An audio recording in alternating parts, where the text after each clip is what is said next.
पश्चिम बंगाल से एक बार फिर एक बड़ी खबर आई है और जैसा हमने पहले बताया, इस बार फिर से जो भारतीय जनता पार्टी के विधानसभा के विपक्ष के नेता हैं शुभेंदु अधिकारी, उन्होंने ये दावा किया है कि दिसंबर तक ममता की सरकार गिर जाएगी।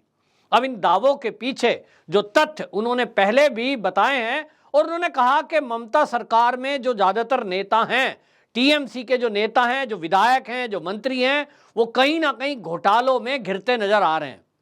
पार्थ चटर्जी जेल के अंदर बंद है, अनुव्रत मंडल जो कि कार्यकर्ता थे और जिले स्तर के अब मंत्री जेल में बंद हैं और कई ऐसे लोगों पर अभी जांच की तलवार लटकी हुई है।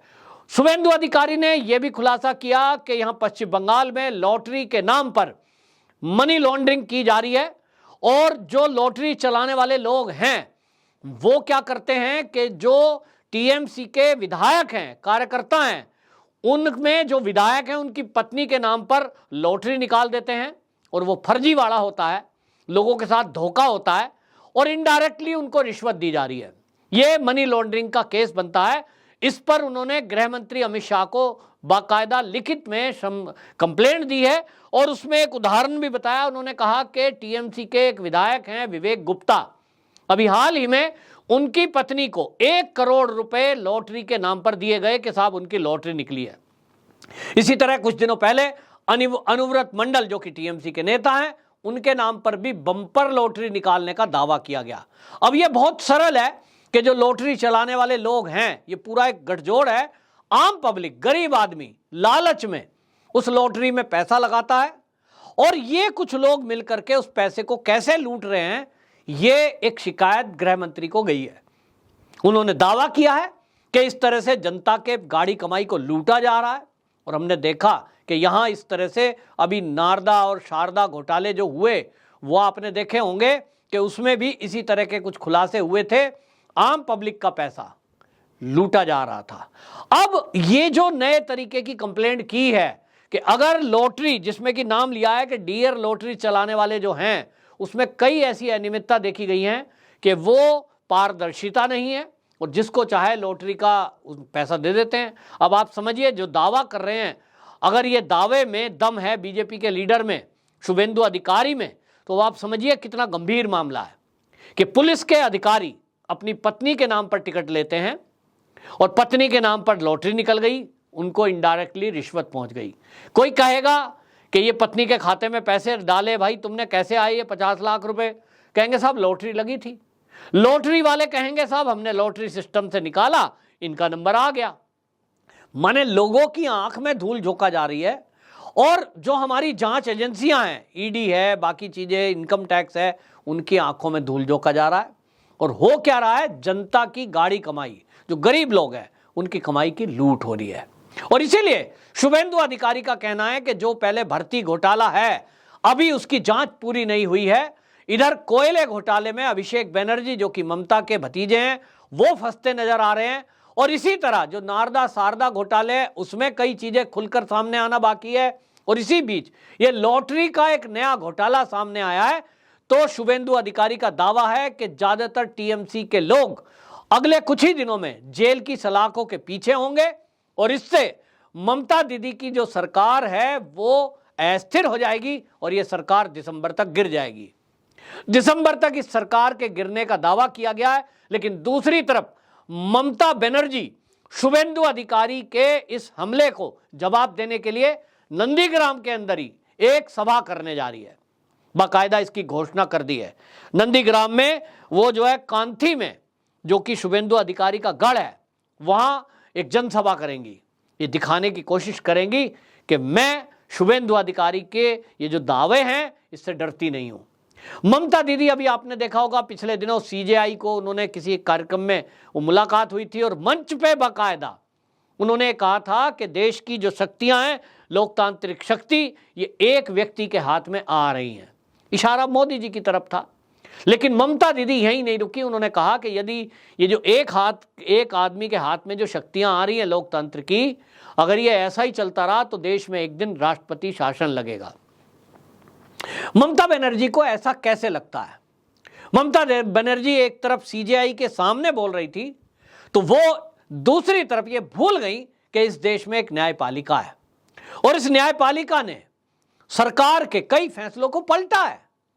सरकार ने जो निर्णय लिए, जिन मोदी जी पर ममता बनर्जी सवाल उठा रही हैं, उन्हीं मोदी ने यहां CAA पर कानून पास हो गया, इंप्लीमेंट तो नहीं हुआ, कोर्ट में सुनवाई चल रही है, राज्य उसे अपने स्तर पर लागू कर रहे हैं, लेकिन केंद्र सरकार को उस पर यह कह दिया गया कि अभी आप इंप्लीमेंट नहीं करें। केंद्र सरकार ने कृषि बिल लाए, कृषि बिल पास हो गया, दोनों सदनों से पास हुआ, राष्ट्रपति जी के हस्ताक्षर हुए, सुप्रीम कोर्ट ने उस पर रोक लगा दी है। ऐसे कई फैसले हैं जो सुप्रीम कोर्ट जब सुनवाई करता है तो केंद्र सरकार की जवाबदेही बनती है और केंद्र सरकार बाकायदा उसमें जवाब देती है, वकील खड़ा करती है। अगर ममता दीदी जैसा कह रही हैं, अगर ऐसा होता कि एक आदमी के हाथ में शक्ति है, फिर तो जो सुप्रीम कोर्ट के चीफ जस्टिस हैं वो जो मोदी चाहेंगे वो फैसला देंगे। ऐसा तो होता नहीं है, फिर तो कृषि बिल पर रोक लगती ही नहीं, फिर तो इस देश के गद्दारों के ऊपर सजा होती और ज्यादातर लोग जेल के अंदर बंद होते विपक्ष के, तो क्योंकि हमेशा देश विरोधी एक्टिविटी कहीं ना कहीं कोई ना कोई करता रहता है। लेकिन कोर्ट ने तो धारा 124A पर रोक लगाई हुई है। सुप्रीम कोर्ट ने वो कानून पे ये कह दिया है कि FIR दर्ज नहीं होंगी।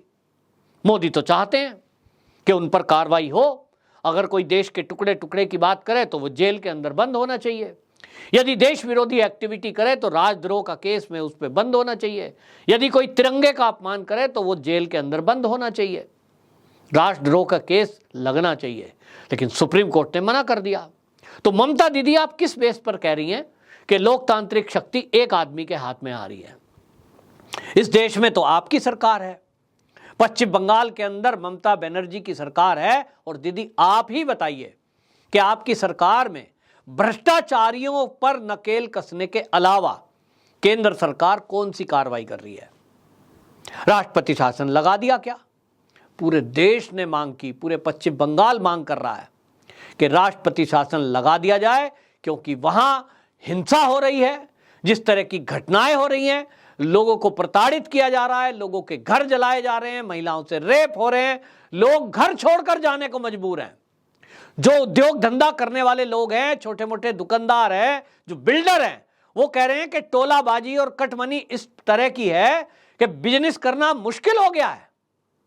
और ऐसे में जो केंद्र सरकार है वो अभी तक कोई एक्शन नहीं ले रही है। जनता कह रही है, पश्चिम बंगाल के लोग कह रहे हैं, भाई राष्ट्रपति शासन लगाओ और यहां ये सेना को सौंप दो, देश की सुरक्षा के लिए बहुत जरूरी है। लेकिन मोदी जी ने तो ऐसा नहीं किया। अगर एक हाथ में शक्ति होती और मोदी जी वो शक्ति के केंद्र होते, जैसा कि आप कह रही हैं, फिर तो मोदी जी इस काम को कर चुके होते। क्यों भाजपा का कोई कार्यकर्ता गुंडों के हाथ पिटे? क्यों कोई RSS के कार्यकर्ता का घर जले? अब तक राष्ट्रपति शासन लगाकर नेताओं को जेल की सलाखों के पीछे डाल दिया होता, जैसा इंदिरा गांधी करती थी। तो मोदी जी ने तो नहीं किया। तो ममता दीदी, उनको लग रहा है कि अब देश में कभी राष्ट्रपति शासन लग सकता है। तो असल में ये ममता दीदी को जो सपना आ रहा है कि देश में कभी राष्ट्रपति शासन लग सकता है, वो सपना इसलिए आ रहा है क्योंकि अब ये लगने लगा है उनको कि जिस तरह से घोटाला दर घोटाला खुल रहा है पश्चिम बंगाल में, जिस तरह से एक एक करके कई नेता जेल की सलाखों के पीछे जा रहे हैं, जिस तरह से नोटों की गड्डियां घर में से निकल रही हैं, जिस तरह से उनको लग रहा है कि अब वो एक के बाद एक TMC के लोग भ्रष्टाचार में फंसते जा रहे हैं, तो उनको लग रहा है कि अब पार्टी में 2024 का चुनाव तो अभी दूर है, लेकिन जो पंचायत चुनाव होने वाले हैं, जो ग्राम पंचायत के चुनाव अगले साल होंगे, इसमें ममता बनर्जी लोगों को क्या जवाब देगी? किसानों के लिए कुछ किया नहीं। केंद्र जो देना चाहता है वो डायरेक्ट बेनिफिट किसानों को मिल रहा है, लेकिन उसमें भी रोड़ा अटकाती हैं। तो किसान पूछेंगे जब आप वोट लेने जाओगी कि हमारे लिए क्या किया, तो कोई जवाब है नहीं। और इसलिए उनको लगता है कि पंचायत चुनाव में कहीं आ ही नहीं सकती। और 2024 का चुनाव तो सब जानते हैं, मोदी जी और केवल मोदी जी आने हैं।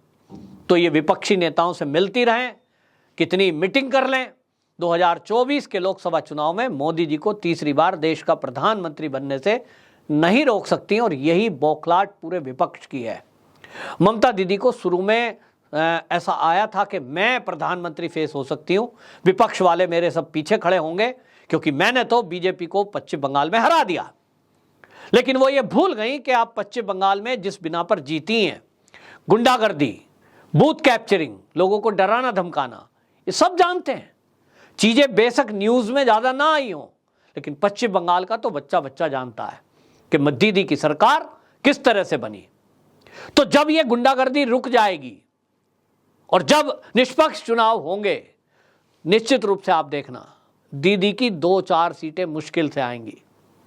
और यही दीदी को डर सता रहा है और बाकायदा साफ साफ दिखाई दे रहा है कि 2024 लोकसभा चुनाव ये निष्पक्ष अगर केंद्र सरकार कराना चाहता है तो पहले राष्ट्रपति शासन लगाना पड़ेगा, उसके पहले क्लीनिंग करनी पड़ेगी। जो भ्रष्ट पुलिसकर्मी हैं उनको जेल में डालना पड़ेगा या तो नौकरी से बाहर करना पड़ेगा।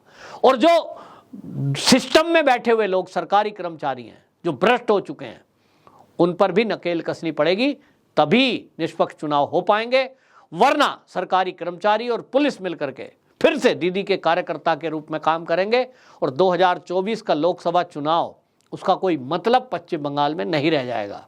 ये लोगों की राय है, पश्चिम बंगाल के लोगों की राय है। और इसलिए अब जिस तरह के घोटाले घपले हैं, राष्ट्रपति शासन को इसलिए नहीं लगाया जाएगा पश्चिम बंगाल में कि उनको चुनाव जीतना बीजेपी को, ना, कर्मों के कारण जो घपले हैं, घोटाले हैं, भ्रष्टाचार है, अत्याचार है, दंगे हैं। और इसीलिए आपको बता दूं, शुभेंदु अधिकारी ने बोल दिया है कि CAA का इंप्लीमेंट देश के कई राज्यों में होना शुरू हो चुका है। पश्चिम बंगाल में इसका चांस नहीं है क्योंकि दीदी तो होने नहीं देगी, वहां तो पहले ही बोल चुकी है। तो केंद्र सरकार से सीधा सीधा टकराव मोल दीदी ले रही है। और अगर कोर्ट का आदेश आ जाता है और कोई कानून दीदी लागू नहीं करेगी तो फिर राष्ट्रपति शासन लगाने के अलावा केंद्र के पास कोई चारा नहीं है। दीदी कितना ही बहाना करे, फिर उनका कोई एक्सक्यूज चलने वाला नहीं है। और न्यायपालिका इस देश में है, उसके रहते कोई किसी के खिलाफ अत्याचार नहीं कर सकता, भले ही चाहे वो मोदी जी भी क्यों ना हो। आपकी राय क्या है? आप जरूर कमेंट बॉक्स में बताएं। वंदे मातरम।